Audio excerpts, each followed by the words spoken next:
الحمد لله وكفى وسلام على حبيبه المصطفى أما بعد فأعوذ بالله من الشيطان الرجيم بسم الله الرحمن الرحيم إن الله وملائكته يصلون على النبي يا أيها الذين آمنوا صلوا عليه وسلموا تسليما اللهم صل على سيدنا ومولانا محمد معدن الجود والكرم وآلہ وأصحابہ الکرام وابنہ الکریم وبارک وسلم صلاة دائمة سرمدا ابدا بحمدہ تعالی وبکرم مصطفیٰ صلی اللہ علیہ وسلم۔ آج کی شب میں قرآن عظیم کے 19 پارے مکمل ہو چکے۔ اللہ عز و جل بقیہ قرآن کے حصے کو صحیح تجوید کے ساتھ تلاوت کرنے اور آپ سب کو رغبت کے ساتھ سماعت کرنے کی توفیق عطا فرمائے۔ آج ہم نے سورہ فرقان، سورہ شعراء اور سورہ نمل ان سورتوں کی تلاوت کی ہے، اور اس میں اللہ تبارک و تعالیٰ نے اکثر انبیاء کرام علیہم السلام کی زندگیوں کے سلسلے میں ارشاد فرمایا۔ سورہ شعراء میں کئی انبیاء کرام ایسے آئے جب وہ اپنی امتوں کے پاس تبلیغ کرتے ہیں تو ان کی امتیں انہیں جھٹلاتی تھیں، ان کا انکار کرتیں۔ حضرت نوح علیہ السلام کی قوم نے ان کو جھٹلایا، کذبت قوم نوح المرسلین۔ حضرت نوح علیہ السلام کی قوم نے جھٹلایا، حضرت لوط علیہ السلام کی قوم نے جھٹلایا، اور حضرت ہود علیہ السلام کی قوم نے جھٹلایا، حضرت شعیب علیہ السلام کی قوم نے جھٹلایا، صالح علیہ السلام کی قوم نے جھٹلایا۔ لیکن سب کے جواب میں جو انبیاء کرام کہا کرتے تھے وہ بہت اہم بات ہے۔ وہ یہ کہا کرتے تھے، وَمَا أَسْأَلُكُمْ عَلَيْهِ مِنْ أَجْرٍ إِنْ أَجْرِيَ إِلَّا عَلَى رَبِّ الْعَالَمِينَ۔ لوگوں، میں تم سے یہ تبلیغ کے معاملے میں اجرت نہیں طلب کرتا، میری اجرت میرے رب العالمین کے پاس ہے۔ ہونا یہی چاہیے کہ جو دین کی تبلیغ کرے وہ لوگوں سے توقع بھی نہ رکھے، لوگوں سے امید بھی نہ رکھے کہ لوگ مجھے کیا دیں گے۔ حقیقت دیکھا جائے تو لوگ دین کی تبلیغ کے اجرت میں کیا دے سکتے ہیں؟ کیا یہ پیسے اور سکے دین کی اجرت بن سکتے ہیں؟ کیا یہ قرآن پاک کا معاوضہ بن سکتے ہیں؟ علماء ذوی الاحترام اور خصوصاً دعات کو یہی چاہیے کہ انبیاء کرام کی سنت پر عمل کریں، اپنی اجرت اور اپنا اجر اللہ کی بارگاہ میں لینے کی تمنا رکھیں۔ امام اعظم ابو حنیفہ رضی اللہ تعالیٰ عنہ کے چھوٹے بیٹے جب وہ قرآن پڑھ رہے تھے تو ایک قاری صاحب کے پاس لگایا انہوں نے، جیسے آپ بھی اپنے بچوں کو پڑھنے کے لیے مدرسے بھیجتے ہیں۔ تو سننے میں یہ آیا کہ امام اعظم کے بیٹے کو ایک قاری صاحب نے ناظرہ قرآن پڑھایا۔ قرآن جب مکمل ہوا تو ہدیہ ہوتا ہے، ختم قرآن ہوتا ہے، بچوں کے لیے بھی خوشی کا دن، استاد کے لیے بھی خوشی کا دن۔ آپ کے ہاں بھی یہ رواج ہے اور ہر جگہ ہے تقریباً۔ قرآن ختم ہوتا ہے تو گھر والے استاد کو بھی کچھ نذرانہ دے دیتے ہیں اور بچے کو بھی اس دن کچھ خوشیوں کے تحفے دیے جاتے ہیں۔ تو جب امام اعظم کے بیٹے کا ختم قرآن مکمل ہوا ناظرہ، تو استاد نے، قاری صاحب نے جو پڑھایا تھا، امام اعظم نے خوش ہو کر قاری صاحب کو جو نذرانہ بھیجا وہ کتنا تھا؟ 4 لاکھ درہم تھا۔ 4 لاکھ درہم انہوں نے بطور ہدیہ قاری صاحب کو بھیجا۔ جب ان کے پاس وہ ہدیہ پہنچا تو انہوں نے دیکھا اور کہا کہ یہ کس چیز کا ہے؟ کہا آپ نے امام اعظم کے بیٹے کو قرآن پڑھایا ہے، ہدیتاً آپ کو دیا گیا۔ کہا میں نے تو صرف ناظرہ پڑھایا ہے، اس پر اتنا زیادہ پیسہ؟ انہوں نے اتنی بات کہی۔ امام اعظم کو آ کر کے قاصد نے بتایا کہ قاری صاحب ایسا کہہ رہے تھے کہ میں نے تو صرف قرآن ناظرہ پڑھایا، اتنی بات پر 4 لاکھ درہم کی کیا ضرورت تھی؟ اتنے پیسے؟ امام اعظم نے سنا اور اس کے بعد اپنے بیٹے کو بلایا اور کہا بیٹا کل سے تو اس استاد کے پاس قرآن نہیں پڑھے گا، وہ قرآن پڑھانے کے لائق نہیں ہے۔ کہا کیوں؟ کہا جو بندہ دنیاوی مال کو اللہ کے کلام سے زیادہ سمجھتا ہے، میں اس کے پاس اپنے بیٹے کو کیسے پڑھاؤں؟ میں نے قرآن عظیم کے ختم قرآن کے یا پورے ہدیے کے کیا نظر کیے، بلکہ ایک آیت کی بھی اجرت کوئی دنیا میں نہیں دے سکتا۔ قرآن عظیم کی ایک آیت کا بھی معاوضہ کوئی دے نہیں سکتا، یہ کلام الہی ہے۔ ہاں بہرحال نظر ہدیہ یہ قبول کرنا جائز ہے، سنت ہے، لیکن مطالبہ کرنا یہ جائز نہیں ہے۔ ان چیزوں پر مطالبہ کرنا، ڈیمانڈ کرنا یہ جائز نہیں ہے، چاہے وہ قرآن عظیم تراویح کا بھی ہو۔ صاف فقہائے کرام نے لکھا ہے کہ کوئی حافظ اگر تراویح پڑھانے کی اجرت طے کر کے آتا ہے تو پڑھانا بھی اس کا حرام ہے اور سننے والے بھی حرام کام کر رہے ہیں۔ یہ کوئی ڈیلنگ نہیں ہوتی ہے قرآن عظیم کی۔ ہاں ختم قرآن وہ بغیر اجرت کے یا بغیر کوئی نذرانہ طے کیے آیا تراویح پڑھایا ہے، لوگوں نے خوشیوں میں اسے ہدیہ اور نذر پیش کیا تو بالکل جائز ہے، لیکن مطالبہ کرنا ناجائز ہے۔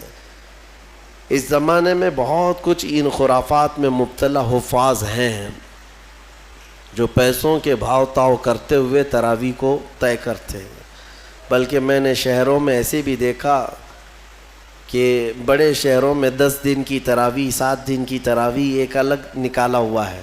10 دن میں تراویح ختم، 10 دن میں ایک قرآن ختم کر کے وہ حافظ پھر دوسرے 10 دن کہیں اور تلاش کرتا ہے۔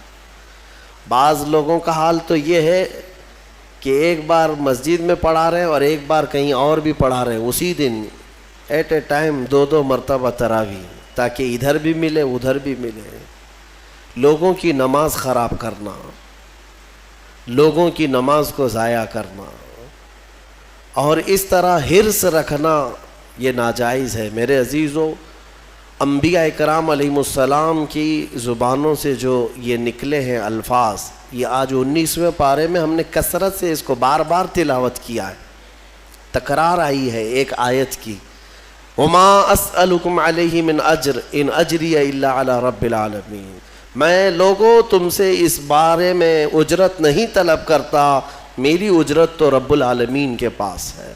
یہ سارے نبیوں نے یہی کہا، چاہے وہ نوح علیہ السلام ہو، لوط علیہ السلام ہو، ہود علیہ السلام ہو، صالح علیہ السلام ہو، یہ شعیب علیہ السلام ہو، سبوں نے یہی کہا ہے۔ حتیٰ کہ میرے آقا صلی اللہ تعالیٰ علیہ وسلم بھی، ان کی بھی یہی فرامین تھے، قل لا اسألکم علیہ اجرا الا المودۃ فی القربى۔ اللہ تعالیٰ فرماتا ہے اپنے رسول سے، اے رسول آپ فرما دیں میں نے تمہیں جو دین دیا، ایمان کی دولت تمہارے قریب لایا، اس پر میں تم سے اجرت نہیں مانگتا مگر یہ کہ میرے اہل بیت سے محبت کرو، بس اتنی سی بات ہے۔ تو انبیاء کرام کبھی اجرت نہیں طلب کرتے اور نہ ہی ان کی کوئی اجرت دے سکتا۔ اسی لیے جو علماء نائب انبیاء کہلاتے ہیں انہیں بھی اس روش پر چلنا چاہیے، اسی روش پر رہیں۔ قرآن کا ہو، تقریروں کا ہو یا پھر نعت خوانی کا ہو، یہ ساری چیزیں اس طرح اجرت طے کرنا ناجائز ہے، ناجائز ہے۔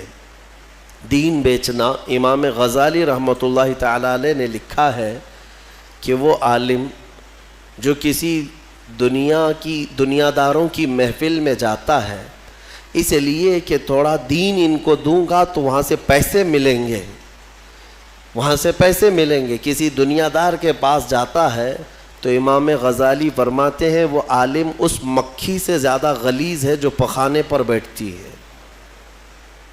اس مکھی سے زیادہ غلیظ ہے۔ کہ اس نے دین کو دنیا داروں کے سامنے بیچنے کی غرض سے حاصل کیا. اور میرے آقا صلی اللہ علیہ وسلم کی حدیث پاک ہے کہ ایسا بندہ جو دین کا علم اس لیے حاصل کرتا ہے کہ اسے کچھ دنیا مل جائے, اسے کچھ پیسے مل جائے, مال مل جائے. حضور اکرم صلی اللہ علیہ وسلم فرماتے ہیں ایسے شخص کو دین کا علم سکھانا خنزیر کے گلے میں موتیوں کا ہار ڈالنے کے برابر ہے. خنزیر کے گلے میں موتیوں کا ہار ڈالنے کے برابر ہے, کیونکہ خنزیر غلیظ جانور ہے اور اس کے گلے میں موتیوں کا ہار ڈال دیں تو وہ خوبصورت نہیں بنتا. اسی طرح دنیا دار کو جو صرف مال کی ہوس میں رہتا ہے, دین کا علم سکھانا ایسی ہی ہے. فطرت غلیظ ہے, وہ دین کو لے کر کرے گا کیا, بیچے گا. اللہ تبارک و تعالیٰ اس طرح کی حرص سے ہمیں محفوظ رکھے, ہوس سے محفوظ فرمائے, اور اللہ تبارک و تعالیٰ آخری دم تک ہمیں اس کے دین کی خدمت اس کی رضا کے لیے کرنے کی توفیق عطا فرمائے. سورہ شعراء کے بعد ہم نے سورہ نمل کی بھی تلاوت کی ہے. ایک آیت میں تمہیں چلتے چلتے عرض کر دوں, خاص طور پر نوجوانوں کے لیے آج ضرورت ہے. سورہ فرقان کی شروع کی آیتیں, اس میں اللہ تعالیٰ فرماتا ہے قیامت کے دن کچھ لوگ ایسے پکڑے جائیں گے, قیامت کے دن کچھ لوگ ایسے پکڑے جائیں گے کہ جن کا جرم کیا تھا وہ میں آپ کو بتاتا ہوں. جرم کیا تھا کہ جس طرح سے کچھ نوجوان جوش میں آ کر ہوش کھو بیٹھتے ہیں اور وہ کیا کر رہے ہیں انہیں پتہ نہیں. اس کا تجربہ ہے, کئی علاقوں پر ہم نے دیکھا ہے. جوش میں تم بپھر کر باہر تو آ گئے, لیکن کس کو مار رہے ہو, کس پر پتھر برسا رہے ہو, اس کا کوئی ہوش نہیں. کس غرض سے آئے ہو یہ بھی پتہ نہیں, تمہارا مطالبہ کیا ہے یہ بھی نہیں معلوم. قیادت کو تسلیم نہیں کرنا ہے کسی کی. تو اس کا انجام کیا ہوتا ہے میں آپ کو بتاتا ہوں. حالات بگڑتے ہیں اور اس کے بعد یہ ہنگامہ آرائی ختم ہوتی ہے تو پکڑے وہ جاتے ہیں جو تماشا دیکھنے کے لیے گئے تھے. ہاں, اکثر ایسا ہوتا ہے کہ وہ لوگ پکڑے جاتے ہیں, بعد میں وہ کہتے رہتے ہیں میں تو سامان لانے دکان پہ گیا تھا, پولیس مجھے پکڑ لے گئی. کوئی کہتا ہے میں تو منگنی میں جا رہا تھا, میں تو ولیمے میں جا رہا تھا, میں تو دعوت میں جا رہا تھا, وہاں سے گزرا, دیکھنے کی غرض سے کھڑا تھا, میں پکڑا گیا. یہ باتیں جو آتی ہیں میں آپ کو بتاتا ہوں. قرآن پاک کی آیت, اللہ تعالیٰ قرآن میں فرماتا ہے یا ویلتا لیتنی لم اتخذ فلانا خلیلا. کچھ لوگ قیامت کے دن پکاریں گے اے کاش میں فلاں کی دوستی نہیں کیا ہوتا تو کتنا اچھا ہوتا. صرف دوستی کرنے کی وجہ سے کچھ لوگ جہنم میں جا رہے ہوں گے. ہاں, کچھ لوگ صرف اس لیے پکڑے گئے ہوں گے کہ تمہاری سنگت بری تھی, تمہاری صحبت خراب تھی. ہاں, تم فواہشات کرتے تو نہیں تھے لیکن فواہشات کرنے والوں کے ساتھ کھڑے ہوتے تھے, ان کی صحبت میں کھڑے ہوتے تھے. جوا کھیلتے نہیں تھے لیکن جواریوں کے ساتھ بیٹھتے اٹھتے تھے اور جوا دیکھ کر کے خاموش رہتے تھے. قیامت کے دن ان کی بھی پکڑ ہوگی اور انہیں کھینچ کر فرشتے لے جا رہے ہوں گے. وہ پکاریں گے میرا کیا قصور ہے, میں کیا کیا, میرا کیا جرم ہے. کہیں گے فلاں کے ساتھ جو تیرا گٹھ بندھن تھا, فلاں کے ساتھ جو تیری دوستی تھی. تب یہ پکارے گا یا ویلتا لیتنی لم اتخذ فلانا خلیلا, اے کاش میں فلاں کی دوستی نہیں کیا ہوتا تو کتنا اچھا ہوتا, میں تو بچ گیا ہوتا. لقد اضلنی عن الذکر, اسی نے مجھے غافل کر دیا, گمراہ کر دیا اللہ کے ذکر سے. اس لیے میرے عزیزو ایک بات یاد رکھیں, بہت ساری چیزیں میرے آقا صلی اللہ تعالیٰ علیہ وسلم کی حدیث سے میں تمہیں ثابت کر کے بتاؤں. حضور نے فرمایا برے آدمی کی صحبت میں بیٹھنا ایسے ہی ہے جیسے کوئلے کی کان میں جا کر آنا. کوئلے کی کان میں اگر تم سفید کپڑا پہن کر کے جاؤ گے اور آؤ گے، نہ کوئلہ اٹھاؤ نہ کوئلے کی کان میں کام کرو، لیکن تمہارے جا کر آتے ہی تمہارے سفید کپڑوں پر کالک لگ ہی جائے گی. اور حضور اکرم صلی اللہ علیہ وسلم کی حدیث کا مفہوم یہ بھی ہے. اور اچھوں کی صحبت میں بیٹھنا ایسے ہی ہے جیسے عطر کی دکان میں جا کے آنا. عطر لگاؤ نہ لگاؤ، لیکن دکان میں جا کے آنے کے بعد تھوڑی بہت کپڑوں میں خوشبو آئی جاتی ہے. کیسی مثالوں سے میرے آقا نے فرمایا. اسی طرح دنیا میں تم اگر صالحین کی صحبت میں بیٹھتے اٹھتے ہو، اچھوں کی صحبت میں بیٹھتے اٹھتے ہو، تو اس کا اثر اتنا ہوتا ہے کہ قیامت کے دن جہاں وہ جا رہے ہوں گے فرشتے تمہیں بھی وہیں پر بھیج دیں گے.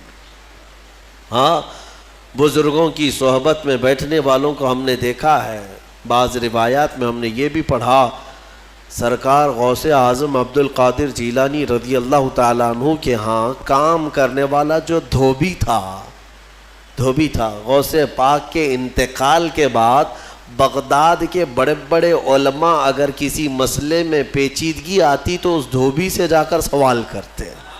اس مسئلے کا حل آپ کو معلوم ہے؟ وہ جواب دے دیا کرتے. کیوں؟ میاں صحبت میں جو بیٹھتا تھا، روزانہ فقہی مسائل کو سننا، اس کی پیچیدگیوں کو سننا، سنتے سنتے صحبت کا اثر اتنا کہ وہ فقہ کی باریکیاں بھی لوگوں تک بیان کرنے لگ جائے. ایسے ہی ہم نے دیکھا ہے ڈاکٹروں کی صحبت میں رہتے رہتے کئی لوگوں کو دوائیوں کے نام یاد ہو جاتے ہیں، بیماریوں کی جڑ معلوم ہونے لگ جاتی ہے. تو صحبت ہی کا تو اثر ہے، پڑھا نہیں ہے، کچھ بھی نہیں ہے. صحبت میں رہنے والے کو اثر ہو ہی جاتا ہے. شیخ سعدی رحمۃ اللہ علیہ نے فرمایا ہے، گلے خوشبوئے در حمام روزے رسید از دست محبوب بدستم. ایک دن ایک خوشبودار مٹی مجھے ہاتھ میں ملی، حمام میں خوشبودار مٹی تھی. تو میں مٹی کو سونگھا اور دیکھا کہ مٹی میں خوشبو کہاں سے آئی. تو شیخ سعدی فرماتے میں نے پوچھا اس سے، بدو گفتہ کہ مشکی یا عبیری کہ بوئے دل آویز تو مستم. میں نے مٹی سے پوچھا تو مشک ہے یا عنبر ہے؟ تیری خوشبو سے میرا دل مست ہو رہا ہے. گفتہ کہ من گلے ناچیز بودم وہ لیکن مدت باگل نشستم. کہتی ہے مٹی، نہیں میں تو ایک ناچیز مٹی ہوں، میری کوئی حیثیت نہیں، میں مٹی ہی ہوں، نہ میں مشک ہوں نہ عنبر ہوں. لیکن ایک زمانے تک گلاب کے پھول کے ساتھ بیٹھی رہی، گلاب کے ساتھ میں بیٹھی رہی. جمال ہم نشیں در من اثر کر ورنہ من ہما خاکم کے ہستم. فارسی کا یہ شیخ سعدی رحمۃ اللہ علیہ نے گلستان میں فرمایا. وہ کہتی ہے مٹی کہ میرے قریب بیٹھنے والی صحبت کا یہ اثر ہے، یہ اس گلاب کا اثر ہے، ورنہ میں تو وہی مٹی ہوں جو میری مٹی کی حیثیت ہے. پتہ یہ چلا کہ مٹی بھی اگر پھول کے ساتھ رہے تو مٹی میں خوشبو آ جائے. تو اے میرے عزیزو، اپنی صحبت کو پاک رکھا کرو، اپنی صحبت کو پاک رکھا کرو. اور ہم نے دیکھا ہے کہ بہت سارے نوجوانوں کی جو لائن بگڑتی ہے، ان کا راستہ بھٹکتا ہے، تو یہ صحبت کا اثر ہے. یہ نشہ کہاں سے سیکھتے ہیں؟ یا عیاشیاں کون انہیں سکھاتا ہے؟ انہیں بے حیائیاں کون تعلیم دیتا ہے؟ آسمان سے تو نہیں اترتی ان کے دماغ میں.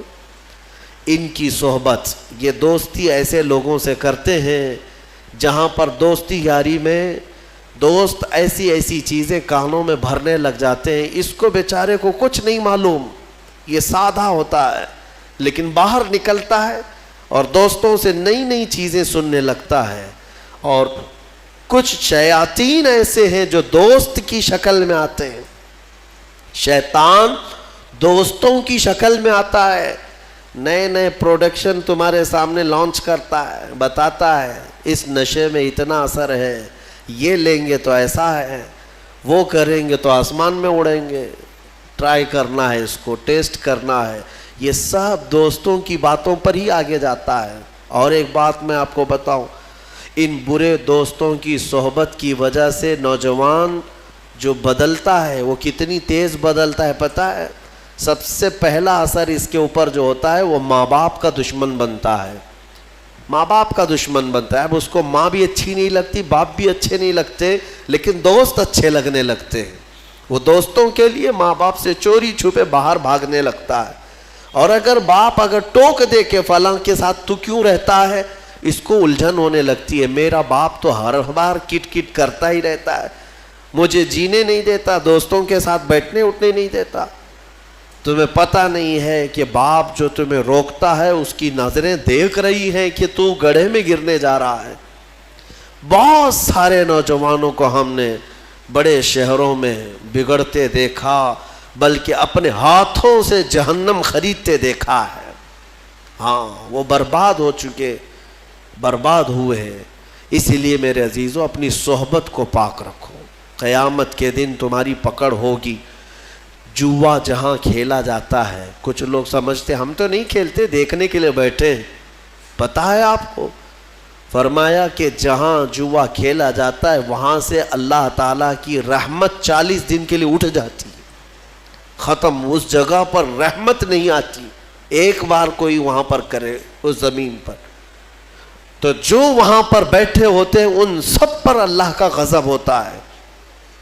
اور ایک روایت میں نے اس سے قبل بھی بتایا تھا کہ جوا کھیل کر، سود کھا کر کوئی مسجد میں آئے اور وضو کر کے نماز پڑھنا بھی چاہے تو فرمایا گیا کہ وہ خنزیر کے خون سے وضو کرتا ہے، وہ غلیظ جانور کے خون سے اپنے ہاتھ منہ دھوتا ہے۔ یہ نحوست ہے میرے عزیزو۔ مسلمانوں کو اس معاشرے سے، ایسے معاشرے سے پاک رہنا چاہیے۔ رسول کریم صلی اللہ تعالیٰ علیہ وسلم کا وہ معاشرہ نہیں جس میں قمار ہو، جوا ہو، نشہ ہو، نہیں، بلکہ آج تو ایسے حالات تم نے بنا رکھے کہ کوئی اگر اجنبی نشہ پوچھے کہ کہاں ملتا ہے تو لوگ تمہارے محلے کا ایڈریس دے دیتے ہیں، مسلمانوں کے محلے میں مل جائے گا۔ اس کے ڈیلر بھی وہی ہیں، یوزر بھی وہی ہیں، اور ایک جگہ سے دوسری جگہ سپلائر بھی وہی ہیں۔ کیوں تم نے یہ چیزیں اپنا لی ہیں؟ عزیزان گرامی، امت مصطفیٰ میں ہونے کا میں تمہیں واسطہ دیتا ہوں، تمہارے یہ سارے کرتوت میرے نبی کی نگاہوں سے پوشیدہ نہیں ہیں۔ حضور پاک صلی اللہ تعالیٰ علیہ وسلم جب اپنے امتیوں کو یہ حالات میں دیکھیں تو کیا حضور کو ایذا نہیں پہنچتی، تکلیف نہیں ہوتی، اذیت نہیں ہوتی؟ بچو اور صحبتوں کو پاک کرو۔ میں اپنی گفتگو کو سمیٹتے ہوئے سورہ نمل کی چند باتیں تمہارے سامنے رکھتا ہوں۔ سورہ نمل، نمل چونٹی کو کہتے ہیں، عربی میں نمل چونٹی کو کہتے ہیں۔ ایک چونٹی کا ذکر آیا ہے اسی لیے سورہ کا نام نمل ہے۔ اور اس میں اللہ تبارک و تعالیٰ نے حضرت سلیمان علیہ السلام کا وہ واقعہ بیان فرمایا ہے۔ اللہ تبارک و تعالیٰ نے فرمایا سلیمان علیہ السلام اللہ کے ایک ایسے نبی ہیں جن کو اللہ تعالیٰ نے علم و حکمت بہت زیادہ نوازا اور دنیا کی حکومت عطا فرمایا۔ بہت بڑی حکومت سلیمان علیہ السلام کے ہاتھ میں تھی۔ اتنا ہی نہیں، ہواؤں کو سلیمان علیہ السلام کے تابع کیا گیا تھا، وہ جس طرف چاہتے تھے ہوائیں اس طرف اڑتی۔ سارے پرندوں کی بولیاں ان کو سکھائی گئیں، جانوروں کی، جنات کی، ہر ایک کی بولی آپ کو سکھائی گئی اور ان پر حکومت بھی آپ کو دی گئی۔ جب سلیمان علیہ السلام کا دربار لگتا تو وہ جس کو کہتے حاضر ہونے کے لیے اسے حاضر ہونا پڑتا، چاہے چونٹی بھی کیوں نہ ہو۔ پرندوں میں، جانوروں میں کبھی جھگڑا ہوتا تو فیصلے کے لیے سلیمان علیہ السلام کے پاس آتے۔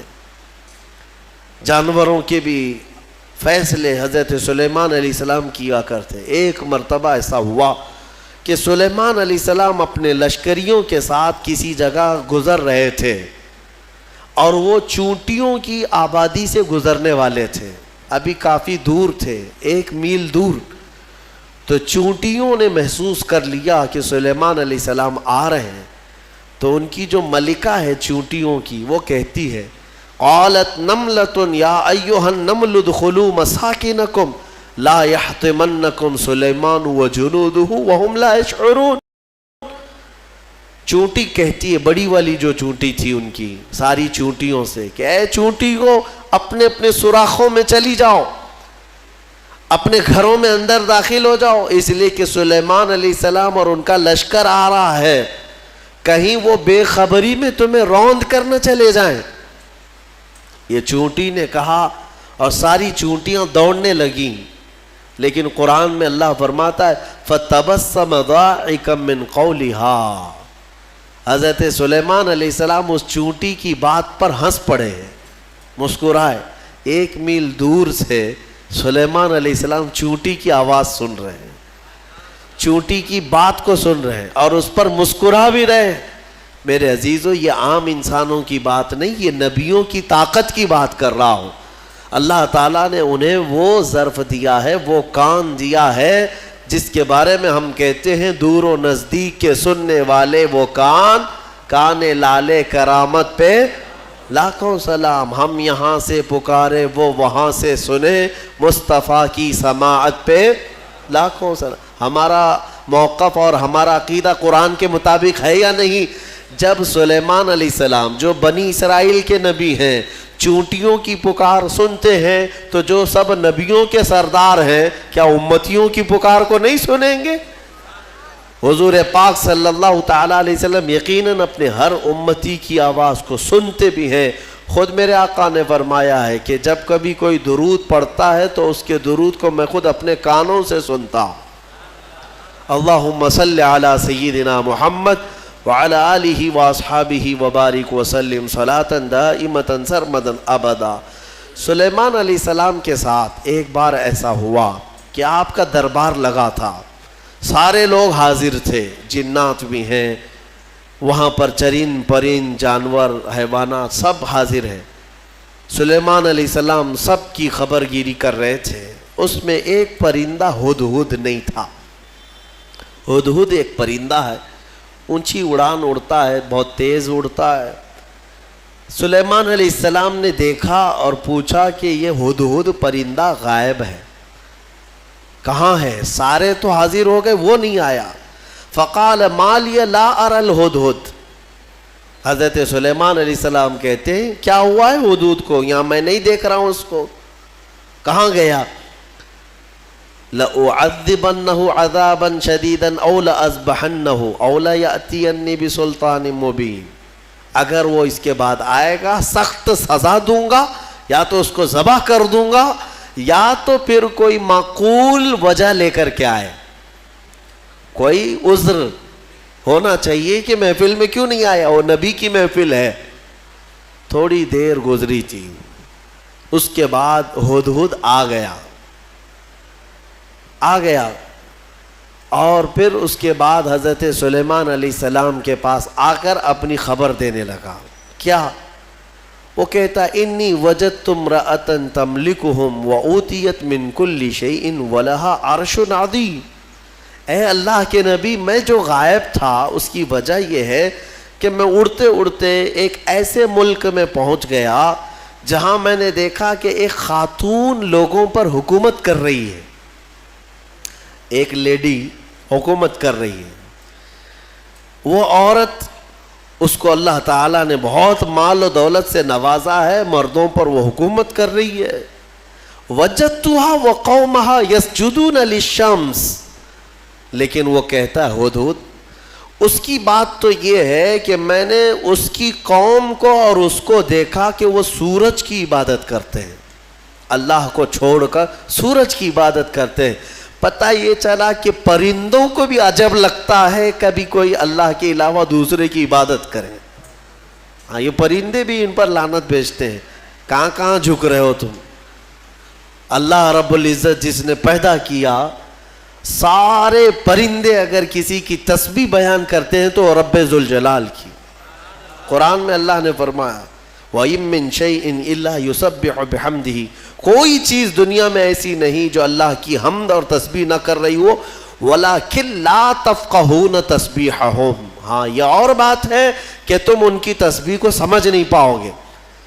اگر کوا کائیں کائیں کر رہا ہے تو تمہیں کائیں کائیں لگے گا، لیکن وہ اللہ کی حمد بیان بھی کر رہا ہے، اسے سبحان بھی کہہ رہا ہے. تو پرندوں کو بھی عجب لگتا ہے جب سورج کے پرستشوں پجاریوں کو دیکھیں اور آگ کی پوجا کرنے والوں کو دیکھیں تو پرندوں کو بھی تعجب لگتا ہے. سلیمان علیہ السلام کے سامنے آ کر کے اس نے شکایت کیا، میں نے ایک عورت کو دیکھا ہے، اس کا نام سبا بلقیس ہے، اس کا نام سبا بلقیس ہے، اور وہ ایک بہت ہی عالی شان تخت پر بیٹھتی ہے. اس کا تخت بڑا مضبوط ہے، سونے اور چاندی سے جڑا ہوا، 80 گز لمبا 40 گز چوڑا، اتنا بڑا تخت ہے. اور اس کی حفاظت کے لیے جو لوگ مامور ہیں 7 دروازے بنائے گئے ہیں، اس کے اندر وہ تخت رکھا جاتا ہے، اور ہر دروازے پر پہرے دار الگ ہیں، باڈی گارڈ الگ ہے، جو اس تخت کے اندر تک جانے کے لیے بڑی سیکورٹی ہے. تو اس تخت پر وہ بیٹھتی ہے اور اس کو اس پر ناز ہے. حضرت سلیمان علیہ السلام نے اس کو معاف کر دیا، چلو کوئی ایک معقول وجہ تو لے کے آیا ہے. تب پھر سلیمان علیہ السلام نے کہا ایک خط لکھو اس کے نام پر. خط لکھا. حضرت سلیمان علیہ السلام نے پھر اس سے کہا ہدہد سے لے جا اور اس کے پاس ڈال دے یہ خط. خط میں کیا تھا؟ سلیمان علیہ السلام نے اس خاتون کو کہا اس سورج کی پرستش اور غیر اللہ کی عبادت سے نکل آ، اللہ رب العزت کی عبادت کی طرف آ، میں تجھے دعوت دیتا ہوں. یہ خط میں تھا. دین کی دعوت دینا نبیوں کا کام ہی ہے، انبیاء کرام علیہ السلام کا یہی وتیرہ رہا ہے. یہ خط لے جا کر کے سبا بلقیس کے پاس ہدہد نے ڈال دیا. ہدہد کے اس خط کو دیکھ کر کے وہ پڑھتی ہے. اس کے بعد اس میں لکھا ہوا تھا انہ من سلیمان و انہ بسم اللہ الرحمن الرحیم. سلیمان کی طرف سے یہ خط آیا ہے، اللہ کے نام سے شروع جو نہایت مہربان رحمت والا. اور اس کے بعد جو میٹر تھا اللہ تعالی علیہ واتونی مسلمین، گھمنڈ مت کر، میرے پاس مسلمان ہو کر کے آ جا. سلیمان علیہ السلام نے دعوت دی. تب سبا بلقیس، اس کا اپنا ایک رعب تھا، اس کی فوج تھی، اس کی رعایا تھی، حکومت تھی. تو اس نے اپنی قوم کے بڑے بڑے اعزاء کو بلایا، جو شرفاء تھے ان کو بلایا اور مشورے کے لیے پوچھا کہ اے لوگوں دیکھو میرے پاس سلیمان علیہ السلام کی طرف سے خط آیا ہے اور وہ مجھے بلا رہے ہیں کہ تو یہ سورج کی پرستش چھوڑ اور میرے دین پر آ جا، اللہ وحدہ لا شریک کی عبادت کر. تم لوگ کیا مشورہ دیتے ہو؟ تو لوگوں نے یہ کہا، اس کے جو وہاں محل کے پہرے دار تھے یا وزراء تھے، انہوں نے کہا قالوا نحن اولو قوت و اولو بأس شدید، ہم لوگ بہت طاقتور لوگ ہیں اور بہت سخت ترین حملہ کرنے والے لوگ ہیں، باقی معاملہ تمہارے اوپر ہے اے سبا بلقیس، اگر تم حکم دو گی تو ہم حملہ کریں گے، لڑیں گے. تو سبا بلقیس عقل والی خاتون تھی، اس نے کہا قالت ان الملوک اذا دخلوا قریۃ افسدوها، میں دیکھتی ہوں کہ جب بھی کوئی بادشاہ کسی ملک میں حملہ کرتا ہے تو پورا تباہ و برباد کر دیتا ہے، شہر کے شہر بکھر جاتے ہیں. وجعلوا اعزت اہلها اذلۃ، بڑے بڑے عزت والے لوگ ذلیل ہو جاتے ہیں، گھر ٹوٹ گئے، دکانیں برباد ہو گئیں. تو سبا بلقیس کا یہ جملہ توجہ سے کہ جب بھی کسی شہر پر یا کسی بستی پر یا کسی ملک پر حملہ ہوتا ہے تو بچتا کیا ہے؟ کھنڈرات، سب تباہ و برباد ہو جاتا ہے. لڑائیاں دو بادشاہوں کی ہوتی ہیں لیکن پوری تباہی قوم کی ہوتی ہے. ابھی ہم دیکھ رہے ہیں مسلسل اخبار یوکرین کی پڑھتے ہوں گے یا سنتے ہوں گے یا دیکھتے ہوں گے آپ لوگ. بات دو لوگوں کی اور اس میں پوری کی پوری قوم پس جاتی ہے. پورے کے پورے شہر رشیا نے ہلاک کر دیے. آج ہی جا کر کے اٹھا کر کے اخبار دیکھ لینا یا نیوز دیکھ لینا, ایک ایک شہر کو رشیا نے جو جلایا ہے 90% شہر جل چکا ہے, 90% شہر جلا ہوا ہے. جو بچے ہوئے لوگ تھے وہ مارے گئے ہیں یا جل گئے ہیں. باضابطہ میزائل داغے گئے, وہاں کی سرکاری حکومتیں توڑ دی گئیں, تباہ کر دی گئیں, گاڑیاں جلی ہوئی راکھ کی ڈھیر بنی ہوئی ہیں, ایک پورا پورٹ قبضے میں لے لیا. یوکرین چھوٹا سا ایک ملک ہے, لیکن رشیا پورے کے پورے ٹینک اتار دے, میزائل داغ دے, شہر کے شہر کو جلا دے. مزے کی بات تو یہ ہے کہ آتنکوادی نہیں ہے. ہاں, مزے کی بات تو یہی ہے کہ وہ ٹیررسٹ نہیں ہے, آتنکوادی نہیں ہے. آتنکوادی تو افغانستان والے ہیں, آتنکوادی تو ملک شام والے ہیں, یمن والے ہیں. دنیا کی اس دوہری پالیسی کو محسوس کرتے ہو کبھی؟ میڈیا والوں کی زبان سے سنا کہ رشیا آتنک پھیلایا ہوا ہے, دہشت پھیلایا ہوا ہے. ارے اس نے نہ جانے کتنوں کو ہلاک کر دیا ابھی 50 دن کے اندر. 50 دن کے اندر بھوکے پیاسے لوگ ہیں وہاں پر آج. یہ ڈھکی چھپی بات نہیں, سب کی آنکھوں کے سامنے ہے, لیکن کوئی کہتا ہے اس پر؟ دو سپر پاور لوگوں کی لڑائیاں ہیں. دنیا اس میں بات کرنے سے بھی گھبراتی ہے. ہاں, کوئی سرکاری کمنٹ نہیں کرے گا ابھی رشیا کے بارے میں کہ تو ٹیررسٹ ہے یا تو آتنکوادی ہے, کیونکہ ان کو بھی اپنے انجام کی فکر ہے, کہیں یہ دادا ہمارے اوپر بھی حملہ نہ کرے. تو اس کا مطلب ہے کہ ٹیررسٹ, آتنکواد, دہشت گرد, یہ سب جو جملے ہیں نا, یہ خاص خاص لوگوں کے لیے ہے, خاص خاص لوگوں کے لیے ہے. ہاں, اپنا ہو تو بیٹا ہے, دوسروں کا ہو تو پٹا ہے. ہمارے ہاں کہتے ہیں نا, وہ پٹا دیکھو کیسا ہے, یہ پٹا کیسا ہے, وہ سب پٹے ہیں اور اپنا بیٹا ہے. تو ان کی جس سے جمتی ہے ملتی ہے وہ پورا کا پورا شہر تباہ کرے, نہیں امن کے لیے کر رہا ہے وہ. اور اگر کہیں کسی کے ہاتھ میں بلیڈ میں مل گیا تو ارے یہ تو بڑا آتنکوادی ہے. یہ ہے دنیا کی پالی. بہرحال میں جو بات عرض کر رہا تھا, سبا بلقیس کی بات صحیح ہے کہ اس نے کہا کہ جب بھی کبھی بادشاہ کسی شہر میں آتے ہیں تو سب تباہ کرتے ہیں. میں یہ کام کرتی ہوں کہ کچھ ہدیے, تحفے, مال سلیمان علیہ السلام کے ہاں بھیج دیتی ہوں. اگر وہ مال کے لیے ہی کر رہے ہیں تو یہ ہدیے لے کر کے چپ بیٹھ جائیں گے, خاموش ہو جائیں گے, ٹیکس لے لیں گے میرے سے, لڑائی نہیں کریں گے اور نہ ہی مجھے دین کی دعوت دیں گے. تو بہت سارے قیمتی تحفے دے کر کے بلقیس نے بھیجا سلیمان علیہ السلام کے پاس. وہ لوگ لے کر کے آئے, کہا ہماری ملکہ نے آپ کے حوالے کیا ہے. حضرت سلیمان علیہ السلام نے دیکھا, کہا ارجع الیہم, لے جاؤ اپنی ملکہ کے پاس یہ واپس, اس سے کئی گنا زیادہ اچھا مال میرے مولا نے مجھے دیا ہے. تمہاری ملکہ, تمہاری خاتون مجھے مال سے خریدنا چاہتی ہے, لے جاؤ. دین کی دعوت ہم نے مال کے لیے نہیں دی, یہ واپس لے جاؤ. اور اگر اس کا ارادہ نہیں ہے, ہم ابھی آ رہے ہیں اپنا لشکر لے کر کے. ایسا لشکر لے کر کے آئیں گے کہ نہ پہلے کبھی تم نے سنا تھا نہ بعد میں کوئی سنیں گے. اور اس کے بعد جب ان لوگوں کو پلٹا دیا واپس, پھر سلیمان علیہ السلام نے اپنے ہی مجمع میں پوچھا کہ یہ تو گئے واپس, اپنی ملکہ کو کہیں گے تو وہ آئے گی ضرور, آئے گی ضرور, لیکن میں یہ چاہتا ہوں کہ سبا بلقیس کے آنے سے پہلے اس کا تخت یہاں لایا جائے. کوئی ہے مجمع میں؟